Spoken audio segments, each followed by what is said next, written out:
Mastercard is only 7 miles away from my house here in St. Louis area. That's pretty amazing. The only thing more amazing? Soon, anybody inside the vast Mastercard network, that includes merchants and banks, will be able to offer crypto services. It's very interesting and is the focus of this episode of Two Guys Talking Crypto. I'm Mike Wilkerson, one of your hosts. And I'm Grady Roy. Everybody, that is Grady Roy, and Grady Roy is an old writing friend of mine from the writing days of MMA. Grady, welcome. Thanks, man. It's great to have you. Nice to see you again, Mike. It was also great to get a note from you when we started Two Guys Talking Crypto in that you actually are interested and know a lot about crypto. Yep, been dabbling in it for several years now, so I'm somewhat experienced. And that's terrific. Again, the for those that are curious on the level of interaction and knowledge needed to partake inside of the land of Two Guys Talking Crypto, I don't know a lot about it at all. What I do know is that it's impacting the world, and I want to know more about it. And that's why I surround myself with people like Grady and a bunch of other people to help me learn about it so that we can help you guys learn more about their perspectives and viewpoints inside of crypto. That being said, let's get to this one. So Yep. Mastercard, a huge company. It's been around since 1966. It's never going to get smaller. They have always been hiring, even in times of economic strife. And right now, they're inside of one of the largest hiring crises they've ever experienced. That they're going to be partnering with a company called Bakkt, Bakkt. We've talked about them inside of previous episodes of Two Guys Talking Crypto, is amazing in itself. It's where it's going to be taking a variety of different things that allow a consumer to use their experience in collecting reward points in just about anything. A lot of people are familiar with that inside of an airline experience. But what they're going to be doing is they're going to allow you to be buying stuff that allows you to then choose whether or not you want those reward points to be then generated into crypto or not. And then what you can do with that becomes far more interesting, because now what happens is Bakkt provides the back-end services to allow people inside the Mastercard cone of network services to start interacting and utilizing crypto. This is that giant adoption boon that we have been looking for a long time. What's it going to take? Who's going to be in on the master plan to make it all smooth over? Grady, Right. this is it. I think so. I've got some questions. I'm sure a lot of people do, Mhm. but I'm curious to see what the initial consumer reaction is going to be. Putting this thought of, we keep hearing, oh, crypto's, it's right around the corner. It's the future. It's the future. We keep hearing it and it's dragging its little heels. And somebody like this, like Mastercard, is the big player that's going to throw it to the forefront, and finances will never be the same. And I think this is it. I think we're not there yet. People in general, the consumerism is not there yet, but this is going to be, in my opinion, the infrastructure that's going to set the future for all of cryptocurrency for the common person. That's my opinion, but it's going to take somebody like Mastercard who understands the finance game, understands how to keep the consumers happy and with incentive programs and really drive that force forward. So this is going to be very interesting to see it all play out. And Mike, I think that this is going to be that little wedge that's going to chip that ice block just enough to where it's going to start spilling out into the common world of the everyday consumer. Yeah, the idea of adoption is easily one of the largest hurdles that any new thing needs to overcome. Right. And a company as large and wide-reaching as Mastercard jumping in with both hands, no less, and starting to force feed people with the help of Bakkt, it's an amazing proposition. And it's again, it's nothing that's ever going to get smaller. This is a juggernaut company. Inside of a couple of our Yeah. other articles, we had talked about U.S. Bank jumping in. I'd also mentioned inside of one of our episodes previously that Bank of America has interest in that they're tethering through Merrill Mm. Lynch to jump into crypto. And so all of these little steps that are being taken to lay the stones in place so that people can instantly start asking questions, but then also check a box inside of their handheld app that is Right. inside of everybody's cell phone.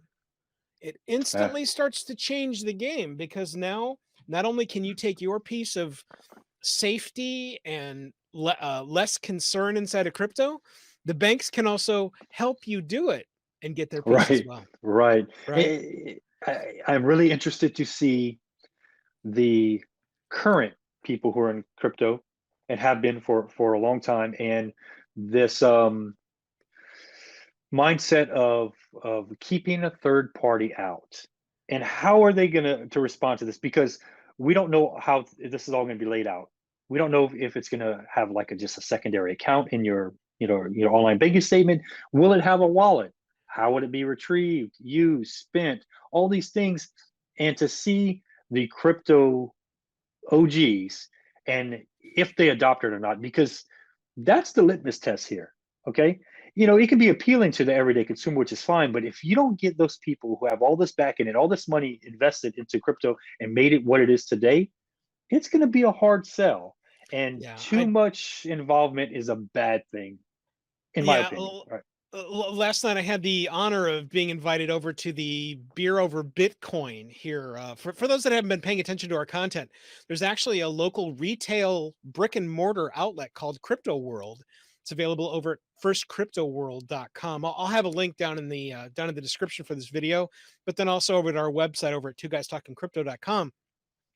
And the event was amazing. The gentleman speaking there was Michael Carter, who is a prolific YouTube crypto guy. I have to be honest, I wasn't familiar with him.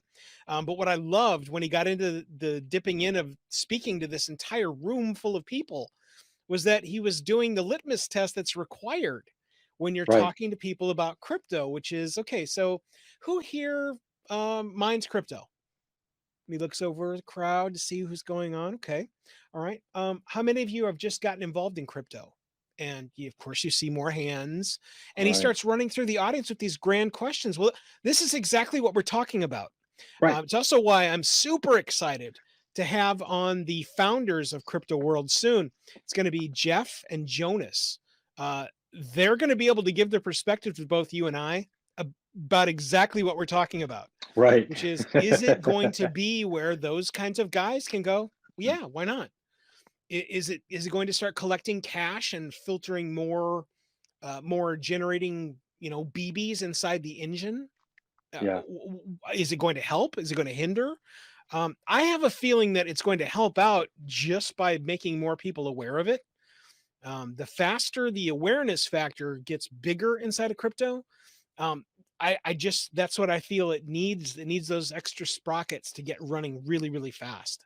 Yeah. This might not be a popular opinion here. A lot of the old school guys won't be happy just because it's something different. Right. But if they can make this with an ease of use for the everyday person, and I'm talking from, the teenager to the 70-year-old, grandmother, make it easy for everybody to use. That's truly what's going to throw it to the forefront, regardless of how the original guys feel about it. And I've been in the game for a long time and I have my own opinions, but we have to allow some sort of, leeway for new adoption. Not everybody's going to be as tech savvy. Not everybody truly understands block technology. Hell, I still can't explain it to people, although I understand it. So there's got to be some kind of common ground. And Mastercard with some kind of account system, an ease of use, that mindset to where there's a little extra security. I think this has the potential to go a long way. I really do. I just hope they do more than just the stable coins. I don't want to see Yes. just Ethereum, Bitcoin. Throw in some Dogecoin, throw in some Ripple, throw in some Cardano. The more coins you do offer, the more people are going to get out and buy more and expose them. If you just give them 2 or 3 choices, they're never going to leave that comfort zone. Yeah, and So the comfort zone is critical. What I it's also think it's absolute. critical on is making sure that regardless of who is interested in what, you can ask questions and then get viable answers about whatever it is you're asking about. Right. Isn't that really one of the largest questions of everybody, regardless of skill set level inside of crypto? Is you should be able to ask somebody a question and get an answer. Yeah. Yeah. Yeah. And really, the bottom line is we need you guys to ask questions too. I'd like you to click in the comments down below and ask the questions. I don't know. I certainly can't answer them all for you, but I know I'm going to be talking to a lot of people, including Grady and a bunch of other people that are going to allow us to find answers to the questions you guys are looking for. So again, put your comments down in the questions down in the comments. Be sure to share, like, and tell everyone about Two Guys Talking Crypto, and look for more as we continue to spool through the land of all things crypto here inside of Two Guys Talking Crypto.